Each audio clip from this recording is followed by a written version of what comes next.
Hey guys, it's Crazy Cricket here back with my video. And as it's become tradition, TCCN's tradition to get to do my top 10, take you guys through my top 10 moments from 2018. And this year's going to be a bit weird, but stay tuned for it. Anyway, we'll jump straight into it. Number 10 on the list is not something that's particularly a favorite, but it's still a big ass moment according to me. And it's AB calls time or calls time as a career, or as most of the people say, he hangs up his boots. Now, what's weird about that? Why is it a big moment for me in my perspective? Is the fact that he played very well for RCB. He gave me lots of fantasy points. I gave him a power player and I put double innings power player, so he gave me everything. So he was striking it good. He changed matches both against India and Australia, and suddenly after the IPL he's saying, well, I'm going to call time on my career. I think it's time that someone takes me through. Look, for a guy who was close to 10,000 test runs, or 10,000 test runs, I believe, I'm not too sure, nearing a particular milestone, he could have used the 2019 World Cup as a swan song, but I don't think AB felt it was right for him to hold up a place when he was not performing.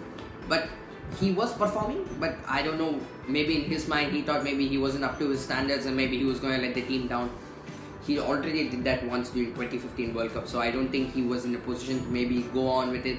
Maybe he had to answer his self-esteem, conscience. He claims family as a reason. Lots of cricketers do these days, but I don't think he had the necessary fitness, so he's fine with just playing franchisee cricket. Maybe from next year. He said he's just committed to RCB right now. He hasn't played any franchise cricket. So maybe he's going to start out with the PSL. So maybe from this year onwards we'll get to see more AB as more like Dwayne Bravo around the world, traveling around the world, playing leagues and sort of thing. Number 9, again not a particularly good moment, but it was very entertaining for me and for most people out there probably, was the Ramesh Powar Mithali Raj fallout. It was very entertaining to watch that these guys were going at each other. I think the only thing that we missed out was literally one gang battle where these guys took up swords and knives and started punching, killing each other. That's the only thing we missed. Apart from that, it had everything.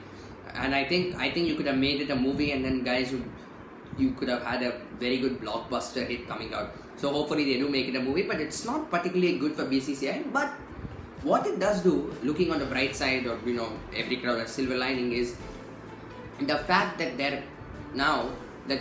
because of this incident, you rarely see, if women cricketers don't get paid enough, people don't care anymore.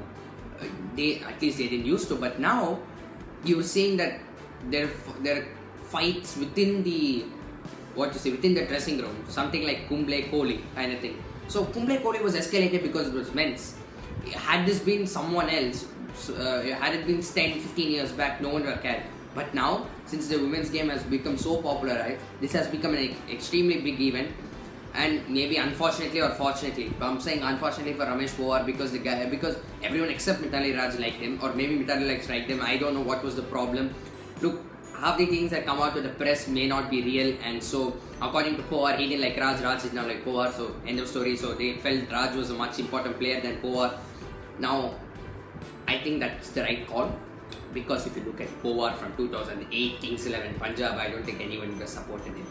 So, well, I don't know how it was within the dressing room, because Kaur and Smriti Mandana, whatever, they both were very keen on having him as coach. So how that works out. Number 8 on this list, I was searching for this and I ended up with 2 things. I decided to go with this one, which is Adelaide Strikers winning the Big Bash at the beginning of the year. When you take a look at the Strikers thing, you actually saw that both the teams have made it to the Big Bash final of this year. The Big Bash that ended, not the Big Bash that's coming up. Obviously, I can't predict the finals for that. I'm saying the ones that came in, Hurricanes and Strikers. Strikers were the underdogs of the tournament. If you looked at the team, the only 2 players that anyone would realize had they not been following Big Bash would be Rashid Khan and Travis Head. Apart from that, no one would know anyone else. But then suddenly you got Carey, Berrold, Ingram, Jono Wells, all these guys stepping up, and they made a big difference. Even Peter Siddle came back, revitalized himself as a pace bowler, and now you've seen guys like Ben Laughlin, Billy Stanley, Colin Ingram all get IPL contracts. So showing that the Big Bash has been used as a particularly good stage, and these guys have used it quite well. Even Nasser got in the test team, so these guys have used it well, and for the Adelaide Strikers it was something very key. Number 7 on this list is actually quite a weird one. It's Afghanistan's path to the World Cup. It's actually quite weird because I think when they entered the Super Sixes round, they hadn't won much. Look, Rashid Khan was captain, their captain, Stani Kidzai, or I think he converted his name. Can you convert names? I think he changed his name. I think that's the proper term. Convert something else. But I think he'll stick with change his name. He changed his name to Afghan, so it's better. I don't have to go around saying Stani Kidzai anymore. So it's Asghar Afghan changed his name. But no, he actually missed out on the tournament due to some what's it called? He had to cut off his appendix. Not good, but he had to go do it, and he came back, gave a 12-9, and from there, Afghan have just had a straight path up to success, and they'll be playing in their second consecutive World Cup and their second World Cup. Is Cook's farewell ending, that brilliant 147 he made in the first innings, followed by a 61, I believe, 81 or 61, I'm not sure, one of the ones. In the second innings at the oval, and then hung up his boots as well.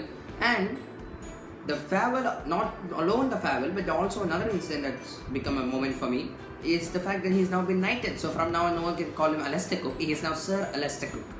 So he's received dubbed, like the thing where you go, I dub T9. I think someone's going to do it from there, but we just pretend that happened. So I dub T9. So that's what happened. So he's now Sir Alistair Cook. But it was a sublime. It was a I don't know what's the right word, but it was a perfect ending. I was looking for something better, but it was a perfect ending for a guy who's done so much for England cricket, albeit not consistently, but he's done it. So, he's the first Englishman, 10,000 test runs and multiple as records that he's held. So, there you go. Congratulations, Alistair Cook. Number 5 on the list is, again, another good incident that happened towards the latter part of the year, and that's New Zealand-Pakistan. Now, New Zealand-Pakistan, your event, your 5th top event involves Pakistan. Well, if you've been following cricket, you know that it's been that 4-run victory of New Zealand over Pakistan. From going from 139 for 2 and target of 167, they fell all out for 163. And the only reason they got there was thanks to Azhar Ali, who did have a brain fade in the next test. So he made up for it by saying, well, don't think I'm a sensible player. I can do pretty stupid things as well. So it's something that they've done consistently, and that's something that Pakistan should try to avoid, because they're becoming signs of becoming a stronger team.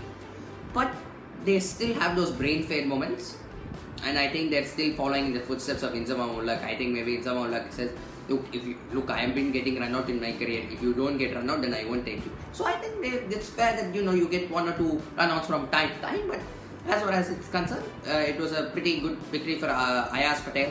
I think it's Ayaz Patel, but I don't know if you're going to Ajaz, but I'm going Ayaz because it's a football team called Ajax. So it sounds the same. So Ayaz Patel picking up 5 for on debut. So it was a good moment. Number 4 on this list is the Under-19 World Cup victory by India. That was a stellar performance from the guys. Prithvi Shaw, Manjur Kalra, Shubman Gill. Who else was there? Nagarkoti, Shivam Mavi, Anukul Roy. All these guys showed up and they did pretty well. But the fact there were also other people that actually showed up from there that has made the difference on the world. You got, 2 of stalwarts, his son Austin Waugh and Tando Nitni. Both of them performed miserably, and guys who were unheard of did well. Guys like Mujibur Rahman, that was the stage he used for him. Particular thing that was fascinating about that was Rashid Khan was said to be taking part in the tournament, because they felt if Rashid Khan and Mujibur Rahman played, Afghanistan would be victorious. I think they would have really liked it, but as far as now, India did well, and guys, the main core, they stepped up, and it's beautiful from Rahul Dravid to actually give out his time from, after they retire, they gently go on to their family, try to contribute, but he's gone back, he's contributing to society, and that's the sign of a wonderful man and a good character that you see. Number 3 is the infamous Sandpaper Gate. Now, I would have liked to give Sandpaper, the interesting thing is Sandpaper Gate is not my favorite, is not my top 10 moment. In fact, it's the moment when Bancroft actually said that he used cheese on the ball. They said sandpaper was cheese. That's the best moment, not the entire incident, just this. And the fact when they toured England fans were selling sandpaper. So that's too. Actually, that was pretty hilarious. So if you've been there in the moment, you know how it feels like.